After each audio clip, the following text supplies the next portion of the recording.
Hello అండి, నమస్తే. Welcome to కల్పన వంటశాల. ఈరోజు మన వంటశాలలో ఆలు గోబీ వేసి మంచిగా గుజ్జు తయారు చేసుకుందామండి. దీనికి ముందుగా మనం కాస్త పసుపు, కాస్త ఉప్పు వేసేసి తగినంత నీళ్లు పోసి ఉడికించుకుందాం. ఈలోగా మనం ఇందులోకి ఒక పెద్ద ఉల్లిపాయని, ఒక పెద్ద టమాటోని కట్ చేసి పెట్టుకుందాం. ఇప్పుడు మనం కడాయి పెట్టేసి తగినంత నూనె వేసుకొని ఇందులోకి పోపు గింజలు, అలాగే మనం కట్ చేసుకున్న ఉల్లి, టమాటో ముక్కలు వేసేసుకొని వేయించుకోవాలి. కొద్దిగా ఉప్పు, పసుపు వేసుకొని మనం వీటిని మగ్గించుకున్నామంటే తొందరగా మగ్గిపోతాయి. మూత పెట్టేసి మగ్గనిద్దాం.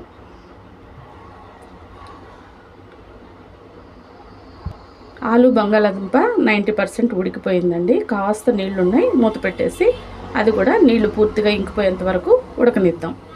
చూసారా, టమాటో ఉల్లిపాయ మగ్గిపోయింది. ఇప్పుడు ఇందులోకి 1/2 టీ స్పూన్ అల్లం వెల్లుల్లి పేస్ట్ వేసేసుకొని చక్కగా కలుపుకుందాం.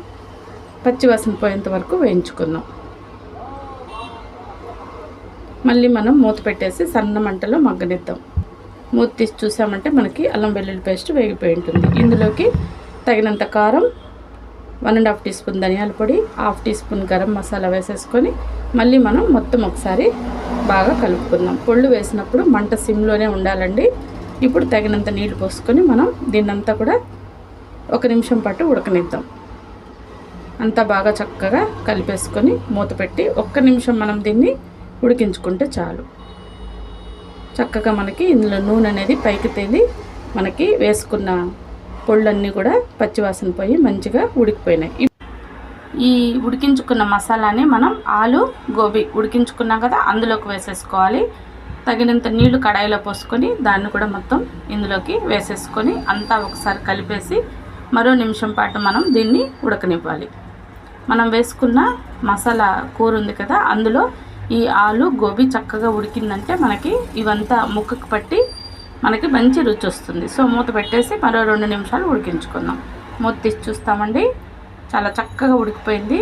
కూర కూడా గుజ్జుగా మనకి రెడీ అయిపోయింది. అంతే అండి. చివరిలో కొత్తిమీర వేసేసుకొని సర్వ్ చేసేసుకోవడమే.